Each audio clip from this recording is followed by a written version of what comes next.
Comment rechercher des informations pertinentes associées à un nom de domaine?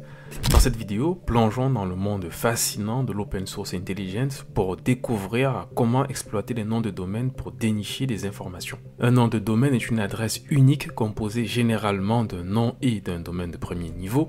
Voici quelques exemples de noms de domaine publics. Comment utiliser l'OSINT pour avoir le maximum d'informations sur un nom de domaine? En effet, un nom de domaine peut révéler quelques secrets. Les noms de domaine publics sont enregistrés et gérés par des entités appelées registrars et leur utilisation est régie par des organismes internationaux comme l'ICANN. Pour avoir des informations sur un domaine, la commande qui est généralement utilisée s'appelle whois. Cette commande est disponible par défaut sur des machines Linux. Sur Windows, tu peux la télécharger sur cette page. Le lien de cet outil est dans la description de la vidéo. Ensuite, il faut extraire le contenu du fichier zip, par exemple dans ce répertoire. Puis à partir de l'invite de commande Windows, je vais dans le répertoire qui contient le fichier extrait. J'utilise la commande dir pour lister le contenu du répertoire. J'ai bien les 3 fichiers téléchargés sur le site de Microsoft. J'exécute la commande whois sur le domaine youtube.com. Quelques informations intéressantes sont présentes. Le domaine a été créé le 15 février 2005 et mis à jour le 14 janvier 2024. Pour créer ce domaine, YouTube est allé voir ce qu'on appelle un registrar. C'est une société généralement accréditée par l'ICANN pour vendre des domaines au public. Dans cet exemple, le registrar est la société markmonitor.inc. Il y a plusieurs autres lignes pour le registrar, l'email, le numéro de téléphone, l'identifiant fourni par l'ICANN lors de l'accréditation. Pour information, tu peux retrouver sur cette page la liste des identifiants des sociétés enregistrées chez l'ICANN en tant que registrar. Tu as aussi le statut de chaque société. L'identifiant 292 appartient bien à MarkMonitor et son accréditation est toujours valide. Certaines sociétés ont perdu leur accréditation comme Yellowwiz Corp, British Telecom, NetBlue, dont le statut est terminated. Je reviens sur le résultat de whois. Le registrant est la personne, l'entreprise ou l'organisation qui enregistre et détient les droits sur un nom de domaine. Le registrant est responsable du paiement des frais d'enregistrement et de renouvellement, ainsi que de la mise à jour des informations de contact associées au domaine. Dans notre cas, le registrant Google LLC, situé en Californie aux États-Unis, est joignable via ce formulaire. Ensuite, on a les coordonnées pour les problèmes administratifs et techniques. Tu as aussi les serveurs de nom. Lorsqu'une application recherche un hôte dans le domaine, par exemple l'hôte-id.youtube.com, un serveur parmi ces 4 va résoudre ce nom d'hôte en adresse IP. Il faut aussi noter que certains titulaires de compte peuvent décider de ne pas partager leurs informations ou de les masquer en utilisant des services d'enregistrement privés. C'est le cas par exemple de nostarch.com qui a décidé de masquer les contacts pour le registrant, les problèmes administratifs et les contacts administratifs et techniques, idem pour les adresses email. Avant de te présenter la suite, n'oublie pas de liker la vidéo si tu aimes ce contenu. Je travaille dans la cybersécurité depuis quelques années et je partage quelques astuces dans ce domaine et dans les technologies en général. Le prochain outil dont je vais te parler s'appelle ViewDNS. Par exemple, sur cette page, quand je cherche le domaine exemple.com, tu peux constater que le serveur qui héberge le domaine exemple.com héberge aussi ses autres domaines. En parcourant le tableau, tu peux trouver des domaines intéressants pour une future investigation. Pour vérifier si certains ports sont ouverts sur un serveur, j'utilise cette page. C'est un scan basique sur certains ports. Dans cet exemple, les ports 80 et 443 sont ouverts sur le serveur qui héberge twitter.com. IP History sur ViewDNS va faire une résolution du domaine fourni vers l'IP et identifie les adresses IP précédemment utilisées par un domaine. Dans cet exemple, le domaine ubico.com a utilisé toutes ces adresses IP. La dernière colonne correspond à la dernière fois que ViewDNS a eu l'information sur une IP spécifique. Et tu as également la société qui a fourni l'adresse IP à Ubico. Pour aller plus loin, sur cette page, tu peux découvrir la liste des fonctionnalités de ViewDNS. Je te laisse aller les tester. Autre outil intéressant pour le nom de domaine, Woxy. Par exemple, pour le domaine tennis.com, il a été enregistré le 20 juin 1996, mis à jour le 14 novembre 2023 et il expire le 19 juin 2026. Le transfert est interdit. On a également les serveurs de nom dont j'ai parlé précédemment.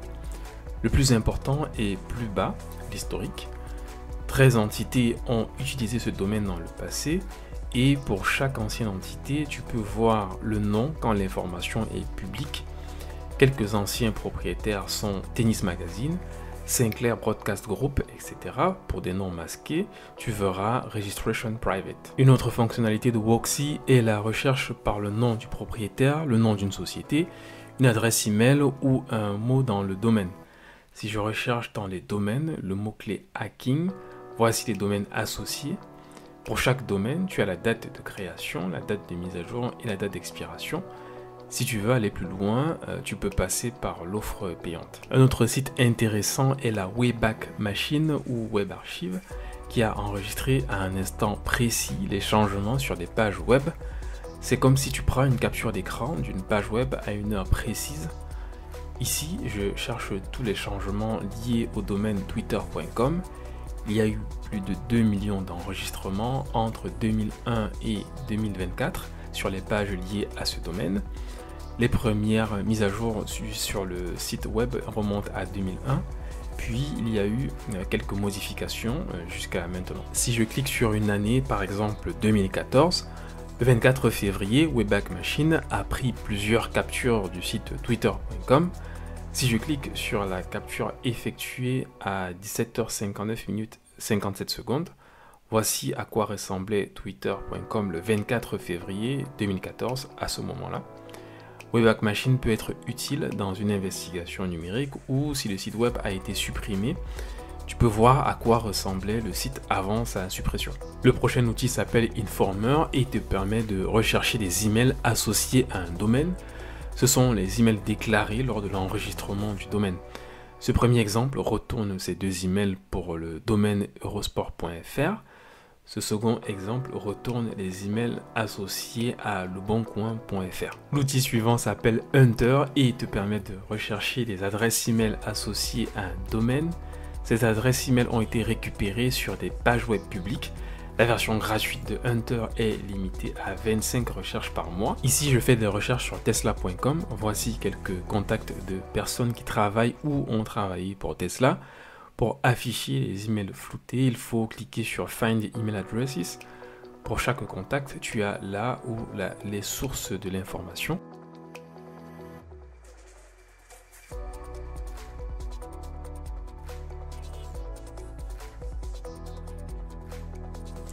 Si je clique sur une source, tu as bien une référence de l'adresse email identifiée par Hunter. En gros, Hunter scanne les pages web et collecte les adresses email. Le prochain outil s'appelle crt.sh. C'est un site qui permet de rechercher et consulter des certificats numériques. Par exemple, si je cherche tesla.com, tu as une liste de certificats qui contiennent le mot tesla.com. Tu as les dates de validité du certificat. Tu peux cliquer sur chaque ligne pour avoir le détail du certificat et les domaines associés. Généralement, dans le champ Subject Alternative Name d'un certificat, on a une liste de domaines qui peuvent être intéressants. Il faut les parcourir pour voir s'il n'y a pas une information qui pourrait nous intéresser. Et si tu ne connais pas ce qu'est un certificat, je te recommande cette vidéo, je mettrai le lien dans la description. Si je reviens sur le résultat de la recherche tesla.com, ce qui est important dans le cadre de l'OSINT, c'est de voir les autres domaines associés à tesla.com.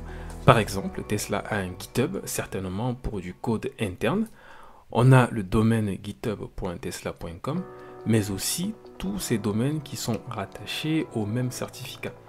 On pourrait parcourir ces domaines pour voir si on a des informations intéressantes dans le cadre d'une investigation. Pour terminer cette présentation, je vais te parler d'un autre outil, ou plutôt un site web qui rassemble un ensemble d'outils intéressants. Il s'agit d'osint.sh. Par exemple, si tu souhaites savoir quelles sont les technologies utilisées pour construire le site web de lemonde.fr, tu peux utiliser cet outil. Le site lemonde.fr a été créé en utilisant WordPress, PHP, JavaScript, jQuery, HTML5. Le certificat est géré par GlobalSign, etc. Cet outil peut être intéressant pour analyser un site web. Je peux aussi chercher les autres domaines liés à un domaine principal avec cet outil, Subdomain Finder. Par exemple, voici les autres domaines tesla.com et les adresses IP associées. Tu peux avoir l'historique d'un domaine avec Whoishistory. Par exemple, lemonde.fr a eu tous ses propriétaires. Quand l'information n'est pas masquée, tu verras le propriétaire, l'adresse associée, un numéro de téléphone, etc. À chaque fois qu'il y a eu une mise à jour sur le domaine, tu auras une nouvelle section avec les dates associées. Voilà, c'est tout pour cette vidéo sur l'OSINT et les noms de domaine. En attendant la prochaine vidéo, je te recommande d'aller voir la vidéo sur l'OSINT et Google Dorking. À bientôt.